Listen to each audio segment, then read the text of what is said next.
Hello YouTube, welcome to Super Lorcana World. This is your one-stop shop for playing Lorcana. I have here today a really interesting and cool deck profile, a Sapphire Amber Princess Ramp deck. This deck took me first place at Locals, a 4-rounder. It's pretty good. Beat up Ruby Amethyst 1 round, beat up 2 aggro decks, beat up something else, I don't remember. But it's a very nice deck. It takes advantage of the Moana Princess strats, has some ramp in it, and, some top-end boss monsters as well that are always fun to play earlier than you should or later in the game when you need to, recover and get back into the game. But this deck just ramps, gets you a lot of questing, and it's really, really, really cool. With that, I'm going to show you guys my deck profile and a couple other considerations that you guys can throw in the deck if you want to, and we'll talk about it. If you guys like the deck profile, please like, comment, and subscribe. I'd really appreciate that. So we will start off here with the blue cards here. And this starts with 4 copies of Develop Your Brain. We are developing our brain in this deck a little bit. I love this card. It's basically sleight of hand, and I try to include 4 copies of it in every Sapphire deck I play, because I think the card's really good. You either ink it if you don't need it, or you just loot the top 2 cards of your deck and pick one to go to your hand. That's really good. That's good value. So, 4 copies of that card, I like it a lot. Then we're playing 4 copies of Aurora.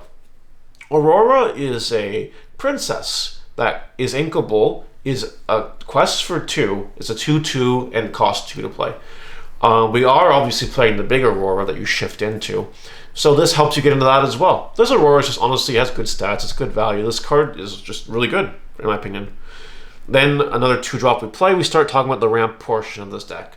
4 copies of Grandma Tala. It's an inkable card if you want to, but it's a 2-cost, 1/1 quest for 1. And when it's banished, you can stick it in your inkwell. Usually you do, no reason not to. And then our last 2-cost card is 1 Jump Ahead. It lets you just take the top card of your deck and put it in your inkwell exerted. Non-inkable, but it is a song.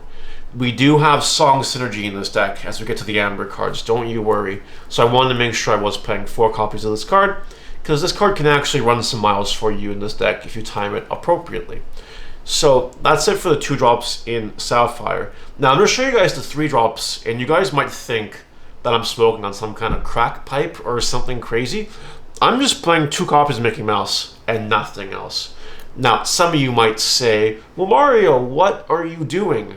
What's wrong with you? Why wouldn't you play 4? The reason is because I wanted to play 60 cards. That's it. That's literally the only reason, and everything else in this deck is super essential to success. Mickey Mouse is just a card that puts an extra card in your mana. You already have enough cards that do that, but I will say that if you wanted to play more cards in your deck, if you don't care about playing 60 card decks, I have this card here, I also have these cards, but these cards, you could throw in 2 more. It does help you a little bit against your whole new world stuff as well. And the Cinderellas are here too. I'm not playing these Cinderellas, by the way. This is just something else you can play, so I'm showing it off now. But if you really want 2 more of these for some reason, it's fine. I also didn't want to take away any cards that can be inked, because we're playing a very minimum amount of cards that can be inked. The smallest I've ever played, only 40 inkable cards from your hand. And honestly, it's fine. You don't really run into issues, especially since you're ramping anyway. That's actually not a big deal.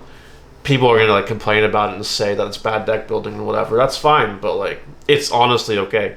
It's not a big deal, and you mulligan to get inkable cards, and that's not a big deal. Anyway, so yeah, 2 Mickey Mouses is fine. You can't ink it. That's why I cut it. And the 1 Jump Ahead, because we're playing Song Synergy, is better, and the other ramp cards are inkable. 4 copies of Belle. That's a princess that is inkable. It's a 2 foil quest for 1. Once per turn, you can ink an extra card. And then, if you have 10 or more ink, you can quest for +4. That's nice. That's pretty crazy. So that's really good.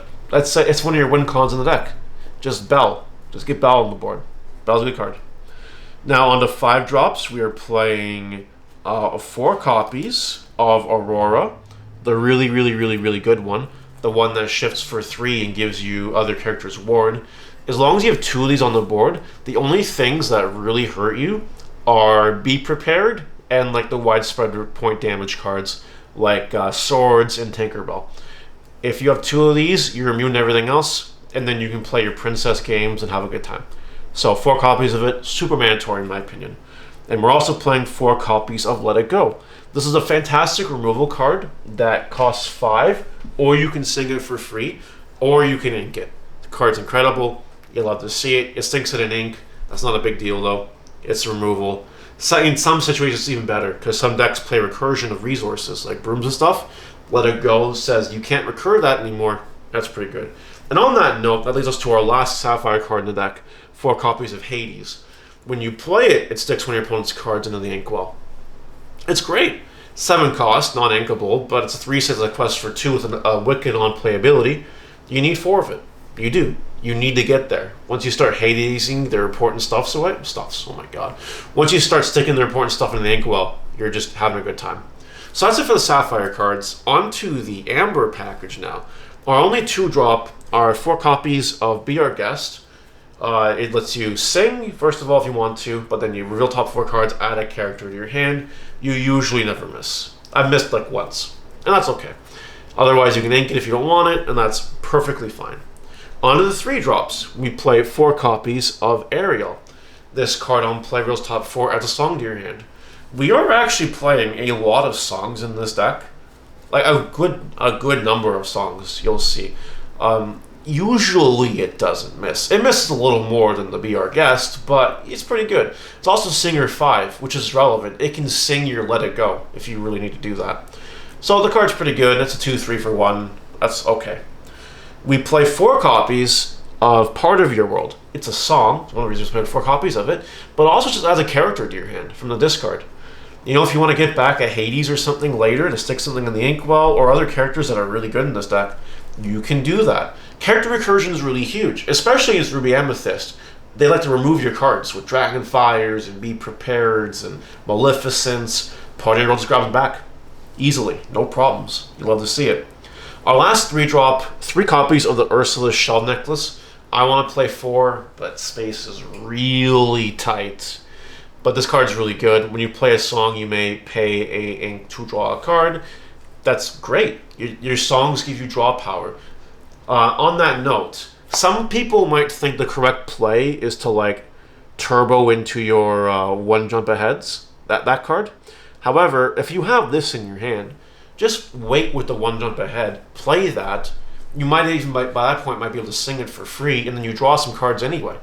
So your 1 jump ahead isn't a -1, pretty much. You actually get a card back thanks to the Shell Necklace.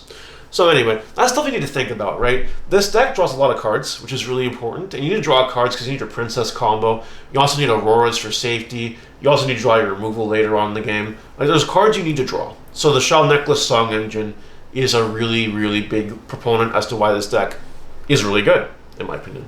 On to 4-drops. We're playing 3 copies of Hades. This Hades, when you play, returns a character to your hand.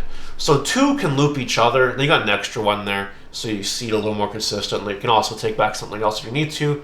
And with Part of Your World as well, you have 7 cards in your deck that bring back characters from your discard to hand. I think that is more than enough.